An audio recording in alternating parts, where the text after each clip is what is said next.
বেসরকারি বিশ্ববিদ্যালয়ের ছাত্রদের উপর যে আরোপিত অবৈধ ভ্যাট, সেটা ওই সময় আমাদের এই দাবির মুখে, আমাদের আন্দোলনের মুখে হাসিনা সরকার সেটা প্রত্যাহার করতে বাধ্য হয়েছিল। এত বড় জুলাই আন্দোলনটা হলো, এখানে বেসরকারি বিশ্ববিদ্যালয়ের সবচেয়ে বড় ভূমিকাটা।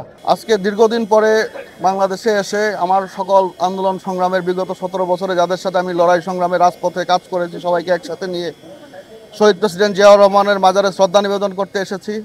একটা মুক্ত স্বাধীন বাংলাদেশে আমরা সবাই একসাথে মিলেমিশে সুন্দর বাংলাদেশ গড়ব এই প্রত্যাশায়।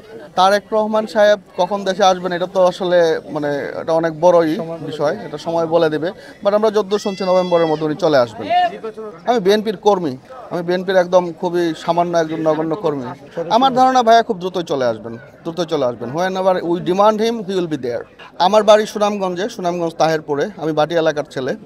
সো সুনামগঞ্জ 1 আসন আমার দল যদি মনে করে যে না, আমি আমার দলের জন্য কাজ করার জন্য আমি উপযুক্ত, আমি অবশ্যই কাজ করার জন্য তৈরি আছি। আমার এটা খুবই অবহেলিত একটা এলাকা, এটা ভাটি বাংলার মানুষ তো, পানি অধ্যুষিত এলাকা, হাওয়ার এলাকা।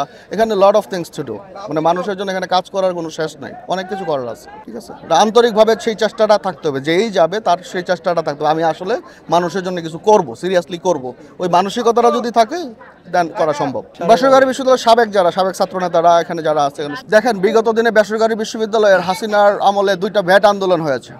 ওই দুইটা ভ্যাট আন্দোলনে আমি সামনে থেকে নেতৃত্ব দিয়েছি ওই সময়টাতে, এবং 2টা ভ্যাট আন্দোলনই সফল হয়েছিল। এখানে যারা আছে এরা সবাই আছে, এখানে যাদেরকে দেখতেছেন ভ্যাট আন্দোলনের একদম সম্মুখ সারির যোদ্ধা এরা সবাই, এবং আমরা সাকসেসফুলি ভ্যাট আন্দোলনটা ওই সময় আদায় করতে পেরেছি। বেসরকারি বিশ্ববিদ্যালয়ের ছাত্রদের উপর যে আরোপিত অবৈধ ভ্যাট, সেটা ওই সময় আমাদের এই দাবির মুখে, আমাদের আন্দোলনের মুখে হাসিনা সরকার সেটা প্রত্যাহার করতে বাধ্য হয়েছিল। তো ভবিষ্যতে এরকম কোনো কিছু যদি আবার আসে বেসরকারি বিশ্ববিদ্যালয়ের ছাত্রদের অধিকার আদায়ের প্রশ্নে, আমরা সবাই আবার একত্রিত হয়ে সেটার জন্য কাজ করব।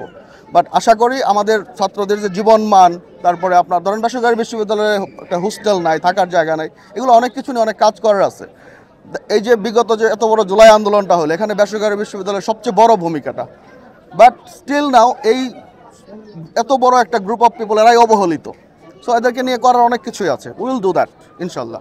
আমার ধারণা আমার যে চেয়ারম্যান সাহেব, উনি যখন দেশে ফিরে আসবেন, উনি অবশ্যই এটা নিয়ে উনি কাজ করবেন, এবং এদিকে উনি আলোকপাত করবেন, এটা আমার বিশ্বাস।